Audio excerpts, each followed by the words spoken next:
The conscience is a tricky thing. It seems to operate on another level, separate from ourselves, judging us from an outside perspective.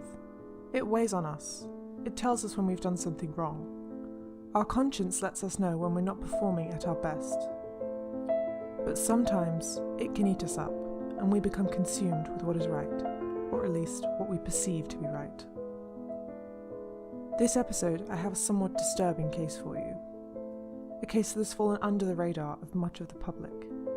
I warn you that the nature of this case may trouble some listeners, so we would like to advise that you proceed at your own discretion. This is not for the faint of heart. Welcome to Help Wanted. Our case begins with two teenagers, both approaching their 19th birthdays, who vanished without a trace almost a year ago. They disappeared at the exact same time, down to the minute, but from completely different locations halfway across the country from one another. Their names were Adam and Alma. So I think Alma's getting ready in here. Hey, what's up? What are you doing? I'm finishing doing my makeup and I'm about to put on my dress. Well, you look lovely. Thanks. The second voice you heard there, that's Alma, and the recording was from 2 days before she disappeared. The video was taken by a friend who wanted to document the night. Is he gonna be coming? Who? You know, Anthony. Oh, I'm not sure. I think he's coming. Well, he better be. So are you excited? Of course. I'm mostly just going to see what Rebecca's wearing though. She showed me a photo and honestly, it's probably one of the ugliest things I have ever seen. And especially with her body type. You're on camera. Well, somebody should probably say it to her. She can't go around thinking that everything's just fine and dandy when she's wearing that monstrosity. The friend, who I'll keep nameless for the sake of anonymity, continued to record throughout the night. For the most part, it's just small snapshots like this. Videos of them getting ready, gossiping, putting on makeup. Just girls behaving like girls. It's only when you listen closer to the recordings of Alma at the party that you start to realise what troubled the investigators. Oh my god, look at that one. I can't believe she thought that would look good. I know. Oh, hey, look, it's Rebecca. Oh, good lord. That is so much worse than I thought it was going to be. Look at those straps on her arms. Oh dear, guess that diet she was talking about didn't go too well. It's making her skin look all washed out as well. Not a good look, Rebecca. Hey, did Anthony show up? No, I don't think so. What was the point of all this then? I just spent 3 hours on my hair and makeup for nothing. Ah, what a waste. Did you hear that muffled voice in the background? Police ran it through an enhancement software, and this is the result they got. Ugly, ugly, disgusting. You're ugly, you're ugly. Do better, be better. Ugly.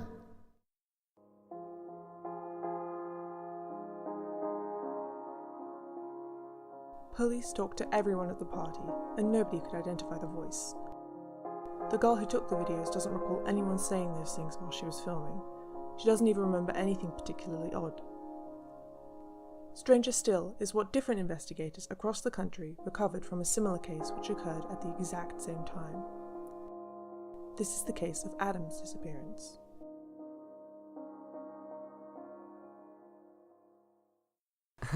Wait, move out of the way, I want to get a video. Be careful, don't wake him up. I won't. The first voice you hear, that's Adam. Before he vanished, he was part of a pretty big feud between two adjoining dorm rooms at his university. This is so funny, dude. You have to post it online. Oh, definitely. Say hello to Jonathan. We've drugged him and tied him to his bed, and taken his clothes off. His underwear's still on, though. Well, yeah, obviously. We're not gay. Like Alma's tape, there's nothing unusual about it. Just boys being boys. Until you listen closer to the next part of the recording. Oh man, I'd pay any money to see the look on their faces when they come back and see how pathetic he looks.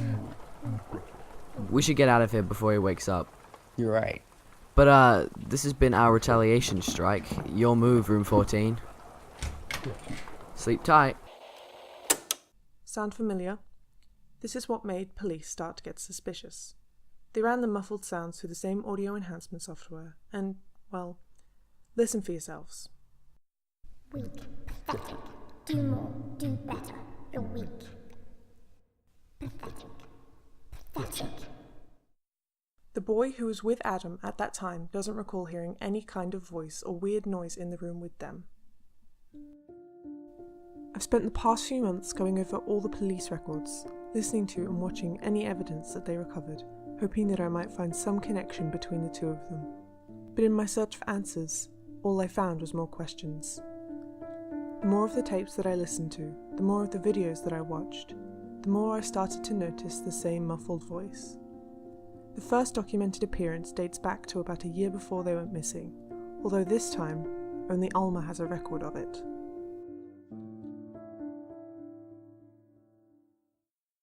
Happy birthday, Al. Thanks. Are you having a good time? Happy birthday, Alma.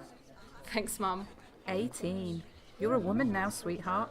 Guess that means you'll have to finally learn how to do your makeup properly. I already know how to do makeup. Oh, darling, are you sure? With how you're looking today, I'd have to disagree. What do you mean? It's just all very, cakey. You know what I mean, come on. You can't possibly have thought that that looked good. This clip was taken from Alma's 18th birthday party. Could you hear the voice talking in time with Alma's mother? You can't possibly have thought that that looked good. Though Alma is the only one who has clips going back that far, there is a similar recording taken from a voicemail left by Adam's dad, pulled from his phone, which was left 3 days before his disappearance. Adam, I'm furious. I've spoken to your coach again. He said if you don't go to practice next week, you're off the team. When I see you next, you're dead. You hear me? Christ, Adam. I have to see the boys on Friday. What are they going to say? What are they going to think of me? That I'm the sucker that just does whatever his deadbeat son does? You've really messed this up for everyone. You're pathetic. You won't even answer my calls and face me like a man. I tell you what, one more stunt like this, and you're no longer my... You're pathetic. You won't even answer my calls and face me like a man.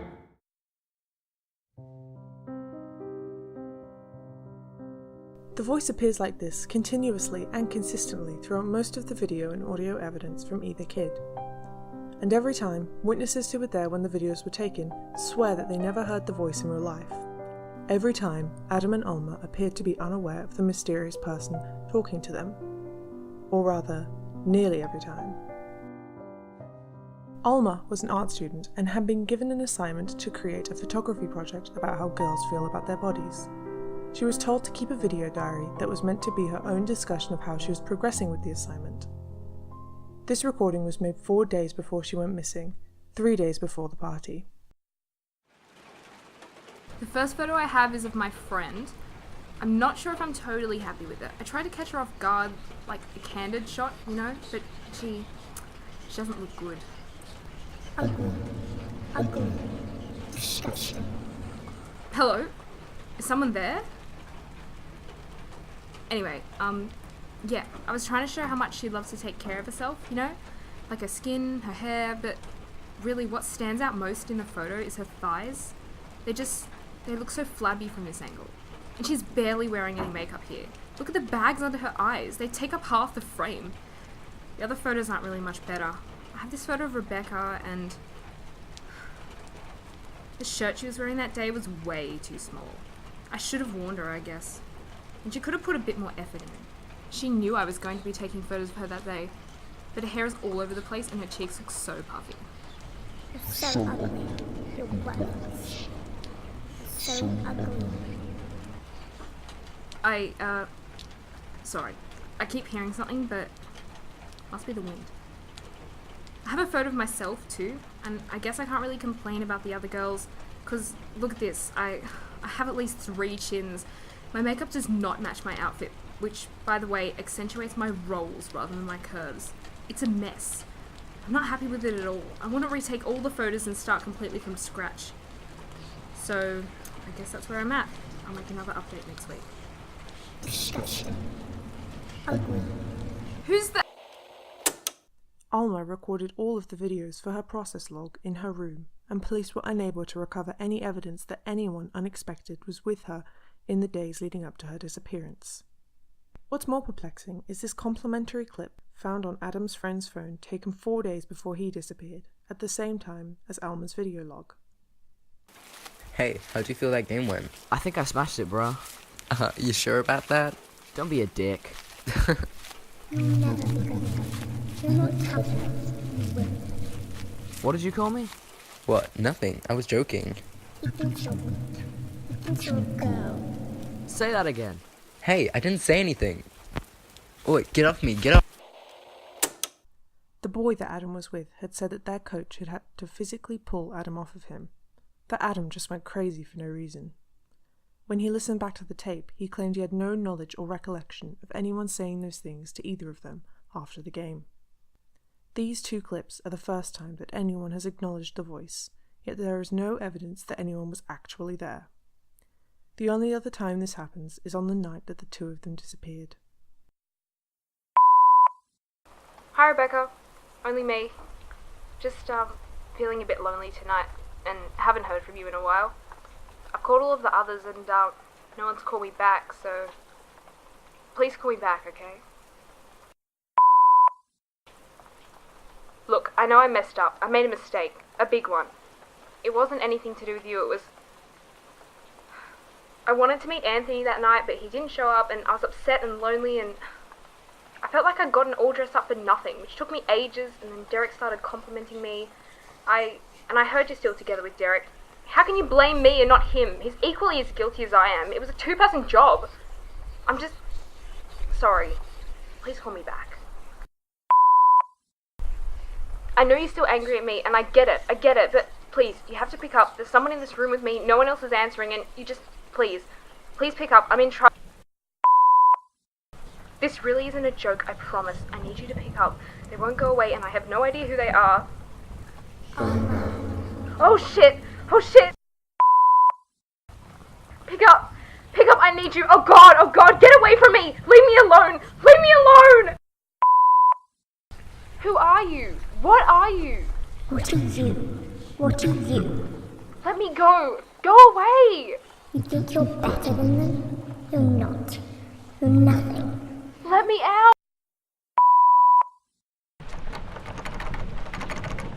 Great, you're just gonna lock me in a closet? Really mature, guys. It's not even inventive, it's just dumb. Come on, it's a prank war, bro. There's no reason to be so butthurt.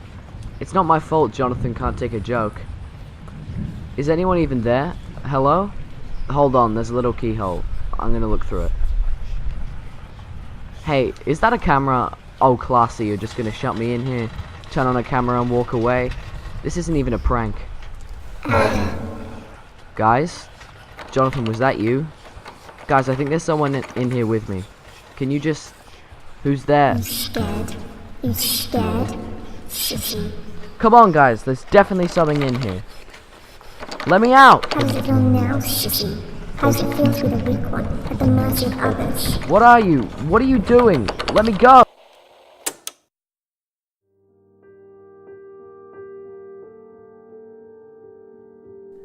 This is where our evidence ends, where the investigation runs cold.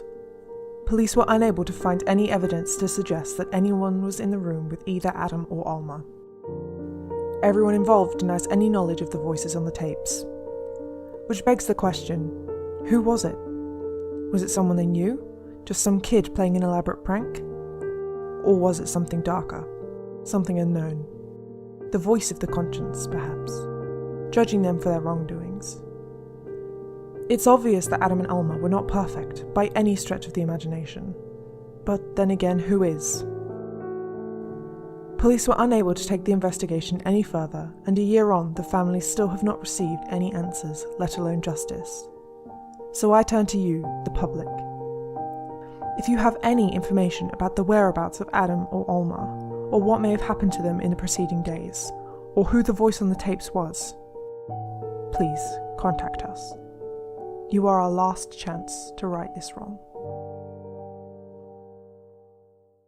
All sound effects used in the creation of this radio drama were sourced from freeorangesounds.com. The music heard was composed by Chad Lawson, Clem Leake, Dirk Masson, and Fabrizia Patalini. Additional information on these sources can be found in the addendum at the end of the script.